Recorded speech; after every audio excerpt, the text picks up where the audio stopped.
Noong unang panahon, sa isang tahimik na bayan na napapalibutan ng lunti ang mga bundok at isang kumikislap na ilog, may nakatirang isang batang babae na ang pangalan ay Lila. Siya ay 10 taong gulang, may kulot na buhok na parang maliliit na ulap at mga matang laging puno ng pagtataka at kuryosidad. Tuwing umaga, nagigising si Lila sa huni ng mga ibon at sa bango ng tinapay na niluluto ng kanyang ina. Ngunit higit sa lahat, nagigising siya na may isang pangarap, ang maunawaan ang mga bituin. Ang kanilang bahay ay nasa dulo ng bayan, kung saan malinaw na malinaw ang kalangitan tuwing gabi. Madalas umakyat si Lila sa bubong kasama ang kanyang lolo na si Mang Berto, isang dating mangingisda na mahilig magkuwento. Ang mga bituin, madalas sabihin ni Mang Berto, ay parang mga mata ng langit. Kapag may nawala, may dahilan. Hindi pa lubos na nauunawaan ni Lila ang ibig sabihin nito, ngunit tumimo ito sa kanyang puso. Isang gabi, habang binibilang nila ang mga bituin, napansin ni Lila na may isang maliwanag na bituin ang wala sa dating kinalalagyan nito. Lolo, bulong niya, parang may kulang sa langit. Tumingin si Mang Berto at napakunot noo. Totoo nga, may isang bituin ang nawawala. Marahil, sabi niya, kailangan nito ng tulong. Kinabukasan, hindi mapakali si Lila. Kahit nasa paaralan siya at nagtuturo ang guro tungkol sa mga hayop sa kagubatan, ang kanyang isipan ay nasa kalangitan pa rin. Pagkatapos ng klase, tumakbo siya papunta sa ilog kung saan madalas maglaro ang kanyang matalik na kaibigan na si Pico, isang batang masigla at mahilig sa pakikipagsapalaran. Pico, seryosong sabi ni Lila, may nawawalang bituin. Kailangan natin itong hanapin. Natawa si Pico sa una, ngunit nang makita niya ang determinasyon sa mukha ni Lila, tumango siya. Kung may nawawala, sabi niya, siguro kailangan lang nito ng mga kaibigan. Nagpasya silang maglakbay, hindi pa itaas sa langit, kundi palabas sa mundo. Dala nila ang isang maliit na bag na may tinapay, tubig, at isang lumang kompas na bigay ng lolo ni Lila. Naniwala si Lila na minsan ang mga nawawala sa langit ay bumabagsak sa mga lugar na hindi inaasahan. Ang una nilang nadaanan ay ang gubat ng mga bulong. Sa bawat pagdaan ng hangin, tila may sinasabi ang mga dahon. Makinig ka, bulong ni Lila. At tunay nga, may narinig silang mahinang tinig na humihingi ng tulong. Sa gitna ng gubat, nakilala nila si Tala, isang munting diwata na may kumikislap na mga pakpak. May hinahanap ba kayo? Tanong niya. Ikinuwento ni Lila ang tungkol sa nawawalang bituin.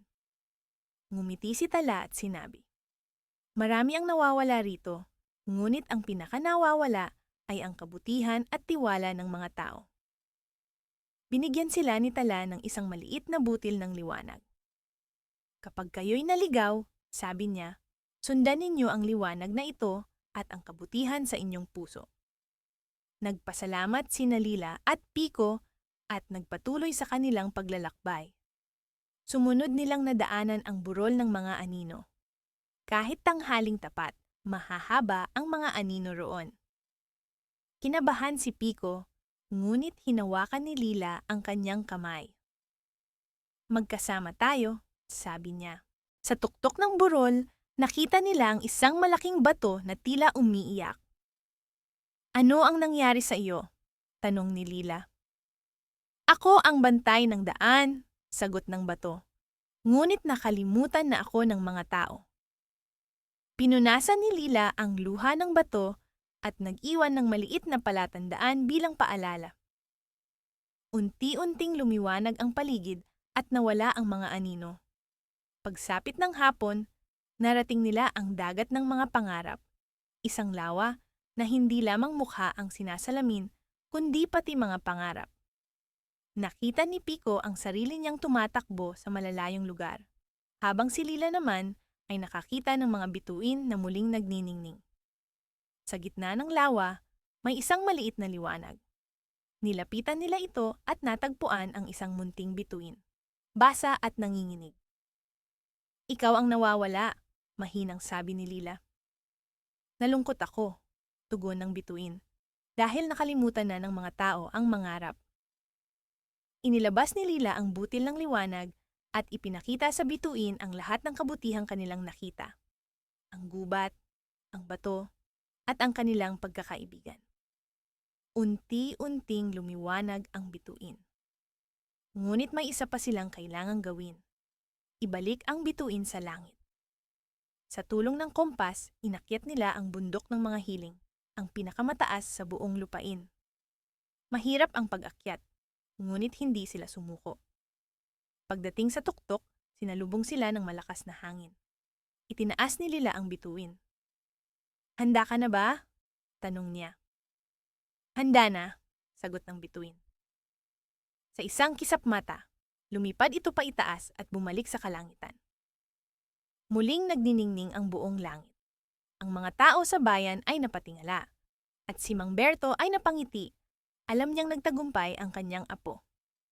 Pag-uwi ni Lila at Pico, pagod ngunit masaya, napagtanto ni Lila ang isang mahalagang aral. Ang mga tunay na nawawala ay hindi laging bagay, kundi mga damdamin, pag-asa, pangarap, at kabutihan. Mula noon, tuwing gabi, patuloy na tumitingala si Lila sa mga bituin. At alam na niya ngayon na kahit bata pa siya, kaya niyang maging liwanag sa dilim at magbigay ng pag-asa sa mundo.